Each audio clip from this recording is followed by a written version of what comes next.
तर राज्य महिला आयोगाच्या अध्यक्ष रुपाली चाकणकर यांना राजीनामा सुद्धा द्यावा लागला आणि या प्रकरणामध्ये तपासाला आता वेग आलेला आहे। माजी मंत्री दीपक केसरकरांच्या निकटवर्तीयाची एसआयटी चौकशी केली गेलेली आहे। केसरकर यांचा निकटवर्तीय दीपक लोंढे एसआयटीच्या रडारवर आहे। एसआयटी टीमकडून दीपक लोंढेची अनेक तास कसून चौकशी झालेली आहे। सिन्नरमधील जमीन खरेदी विक्रीमध्ये लोंढेंचा संबंध असल्याचा संशय आहे, तर चौकशीत लोंढेंकडून महत्त्वाची माहिती मिळाल्याची सुद्धा माहिती आहे। चौकशीमध्ये मोठे चेहरे आणि खरात नेटवर्क उघड होण्याची शक्यता आहे। लोंढेमुळे माजी मंत्री दीपक केसरकर अडचणीत येण्याची शक्यता सुद्धा वर्तवली जाते। अशोक खरात सोबतचे दीपक केसरकर यांचेही फोटो आता समोर आले आहेत। आपले प्रतिनिधी किरण ताजने आपल्यासोबत फोन लाइन वरून जोडले गेलेले आहेत। किरण यांच्याकडून या संदर्भातले अधिकचे तपशील घेऊया। किरण, ये तो अभी शुरुआत है असं म्हणायचं का? आणखी मोठी नावं येतील का समोर? विक्रांत, अगदी खरं आहे। आपल्याला माहिती आहे की सुरुवातीपासूनच स्वयंघोषित कॅप्टन खरातचे ज्या वेळेला संपूर्ण व्हिडिओ समोर आले, पीडितेने तक्रार दिली, त्यानंतर अनेक राजकीय नेत्यांसोबतचे फोटो व्हिडिओ व्हायरल होत होते। त्यामध्ये प्रामुख्याने सुरुवातीला रुपाली चाकणकर यांचे व्हिडिओ मोठ्या प्रमाणात व्हायरल झाले आणि त्यांच्या राजीनाम्याची देखील मागणी झाली आणि त्यांना हे एकूणच प्रकरण कशा पद्धतीने भोवलेलं आहे हे आपण बघितलं। त्यांना अक्षरशः राजीनामा द्यावा लागला। आता दुसऱ्या बाजूला या सगळ्या परिस्थितीमध्ये जी एसआयटी समिती नेमलेली आहे, त्या एसआयटी समितीने दीपक लोंढे याची देखील चौकशी केलेली आहे। दीपक लोंढे हा दीपक केसरकर यांचा निकटवर्ती होता। अशोक खरात सोबत त्याचे अनेक व्यवसायामध्ये संबंध असण्याची शक्यता आहे। प्रॉपर्टी खरेदी विक्रीच्या या सगळ्या एकूणच व्यवसायामध्ये हे दोघं अतिशय जवळचे व्यक्ती मानले जायचे।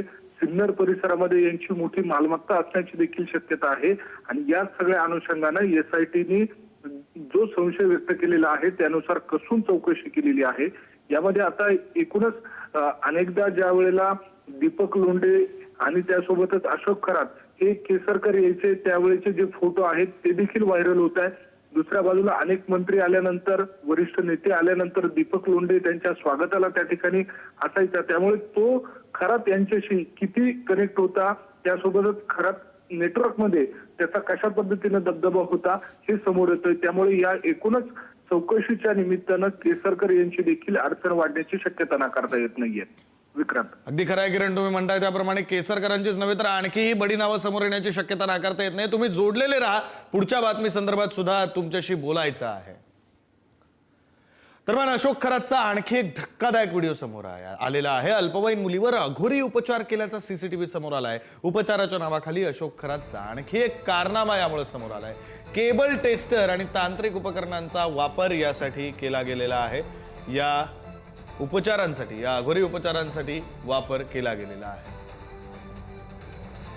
पुन्हा एकदा जाऊया, आपले प्रतिनिधी किरण ताजने आपल्यासोबत आहेत। किरण अधिकचे तपशील देतील। किरण, विक्रांत, सुरुवातीला जो सीसीटीव्ही व्हिडिओ व्हायरल झालेला होता त्यामध्ये कशा पद्धतीने तांब्या लोट्या घेऊन तो अघोरी पूजा करत होता आणि त्यानंतर त्याचा किळसवाना प्रकार संपूर्ण महाराष्ट्राने बघितला। त्याच नंतर आता पुन्हा एकदा जो सीसीटीव्ही समोर आलेला आहे त्यामध्ये तो केबल टेस्टरच्या साहाय्यानं कशा पद्धतीने भोंदूगिरी करत होता। एका मुलीला जवळ बोलवून तिचं पोटावर तो केबल टेस्टर ठेवायचा आणि तंत्रमंत्र म्हणून कशा पद्धतीने भोंदूगिरी करायचा हे सगळं या निमित्तानं समोर आलेलं आहे। अशा सगळ्या परिस्थितीमध्ये आता जो व्हिडिओ व्हायरल होतोय त्यामध्ये त्याची भोंदूगिरी कशा पद्धतीने सुरू होती हे समोर येतंय। त्यामुळे या भोंदूगिरीच्या कारणांमुळे खरात अधिक अडचणीत सापडताना आता दिसतोय। दुसऱ्या व्हिडिओमध्ये ज्या पद्धतीने तो केबल टेस्टर फिरवत होतोय, अगदी समोर एक महिला देखील बसलेली दिसते। कदाचित त्या मुलीची, ती पीडित जी मुलगी आहे त्या महिलेच्या कुटुंबातील ती व्यक्ती असावी। मात्र एकूणच अशा पद्धतीची अघोरी जी कृत्य आहे ते खरात कडून केलं जात होतं हे या निमित्तानं समोर येतंय। त्यामुळे खरातच्या अडचणीमध्ये येत्या काळात वाढ होईल हे जवळपास निश्चित आहे। धन्यवाद किरण, दिलेल्या या सगळ्या सविस्तर माहितीसाठी।